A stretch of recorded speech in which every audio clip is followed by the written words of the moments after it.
नमस्कार, आप सभी का स्वागत है। मैं हूं आपके साथ शुभेंदु सिंह। और सुप्रीम कोर्ट की बुलडोजर कार्रवाई पर रोक नहीं और सुप्रीम कोर्ट का रोक से इनकार। जमीयत की याचिका पर सभी पक्षों को कोर्ट ने नोटिस जारी किया है और जमीयत उलेमाए हिंद की याचिका पर सुनवाई हुई है। एमपी सरकार और यूपी सरकार को एक नोटिस जारी किया गया। दरअसल ये नोटिस जारी किया गया है दोनों सरकारों को, मध्य प्रदेश और उत्तर प्रदेश की सरकार को ये नोटिस जारी किया गया और सुप्रीम कोर्ट का रोक से इनकार है। वहीं साथ ही साथ जमीयत की याचिका पर सभी पक्षों को कोर्ट ने नोटिस जारी किया है। जमीयत उलेमाए हिंद की याचिका पर सुनवाई हुई और एमपी सरकार और यूपी सरकार को नोटिस जारी किया गया है। तो बुलडोजर की कार्रवाई पर रोक से सुप्रीम कोर्ट का इनकार, और ऐसे में सुप्रीम कोर्ट का रोक से इनकार कर दिया गया है। 10 अगस्त को अब मामले पर अगली सुनवाई होगी, जिसमें आगे की स्थिति और तस्वीर साफ हो पाएगी। लेकिन जमीयत उलेमाए हिंद की याचिका पर यह सुनवाई की गई थी और मध्य प्रदेश की सरकार, उत्तर प्रदेश की सरकार को नोटिस जारी किया गया है। वहीं सुप्रीम कोर्ट का बुलडोजर कार्रवाई पर रोक लगाने से इनकार कर दिया गया है और सुप्रीम कोर्ट का रोक से इनकार, वहीं साथ ही साथ जमीयत की याचिका पर सभी पक्षों को कोर्ट ने यह नोटिस जारी किया। लेकिन जमीयत उलेमाए हिंद की याचिका पर सुनवाई हुई, जिसमें एमपी की सरकार, मध्य प्रदेश की सरकार और यूपी की सरकार को नोटिस जारी किया गया है।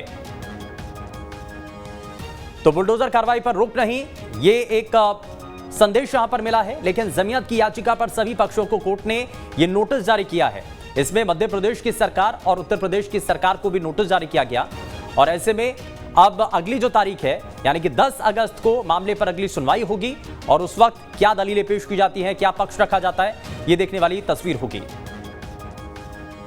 तो जमीयत की याचिका पर सभी पक्षों को कोर्ट ने अब इस दौरान नोटिस जारी किया। लेकिन जमीयत उलेमाए हिंद की याचिका पर सुनवाई होती है। दरअसल लगातार प्रदेश के अंदर बुलडोजर कार्रवाई होती हुई नजर आ रही है।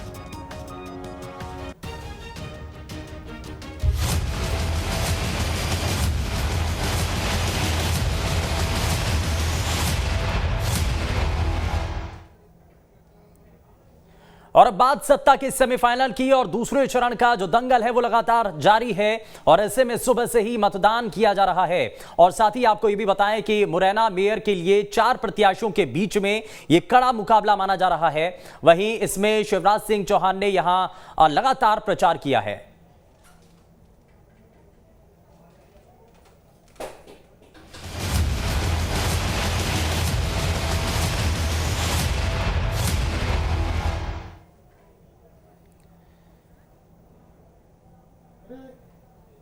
तो ये जिस तरीके से आखिरी चरण का फेज है और ऐसे में दंगल बेहद महत्वपूर्ण माना जा रहा है। दूसरे चरण का ये मुकाबला अपने आप में बेहद दिलचस्प, और ऐसे में मुरैना मेयर के लिए 4 प्रत्याशियों के बीच में ये मुकाबला है और मुकाबला बेहद दिलचस्प है। जरा आपको ग्राफिक्स के जरिए दिखाते हैं। मेयर के लिए 4 दावेदार इस वक्त मैदान में हैं और शिवराज सिंह चौहान ने यहां पर प्रचार किया, कैंपेनिंग की, पूरी ताकत झोंकने की कोशिश की। शिवराज सिंह चौहान ऐसे में आते हैं, कैंपेनिंग करते हैं और पार्टी प्रत्याशियों के पक्ष में वोट की अपील करते हैं। लेकिन 4 दावेदार इस सीट पर बने हुए हैं और इन चारों दावेदारों के चलते यह मुकाबला बेहद कड़ा माना जा रहा है। और मेयर पद के लिए जो 4 दावेदार हैं, जाहिर तौर पर यह बड़ी चुनौती फिलहाल राजनीतिक दलों के लिए बन चुके हैं।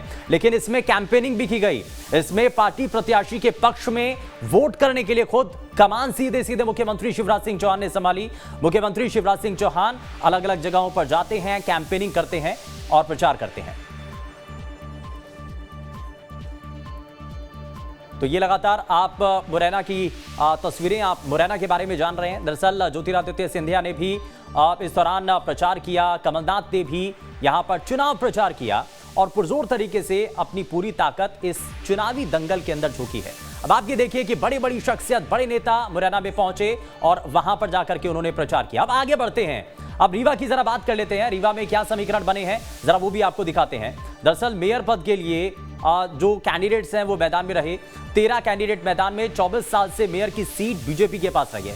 एक लंबा समय रहा जब बीजेपी ने इस सीट पर अपना होड़ बनाए रखा है, अपना कब्जा जमाए रखा है। लेकिन इस गढ़ को क्या इस बार कांग्रेस पार्टी के नेता और जो प्रत्याशी हैं वो ध्वस्त कर पाते हैं, ये देखने वाली तस्वीर होंगी। लेकिन आम आदमी पार्टी ने भी अपना उम्मीदवार खड़ा किया है और आम आदमी पार्टी के आने के बाद से इस सीट पर यह त्रिकोणीय मुकाबला नजर आ रहा है। अब इस त्रिकोणीय मुकाबले के अंदर कितना यह टफ चुनाव होता है, कितना कड़ा चुनाव होता है बीजेपी कांग्रेस दोनों के लिए, और खास करके बीजेपी के लिए अपनी सीट को बचाए रखना यह बड़ा महत्वपूर्ण है। शिवराज सिंह चौहान ने यहां पर अपना कैंपेन किया, प्रचार किया।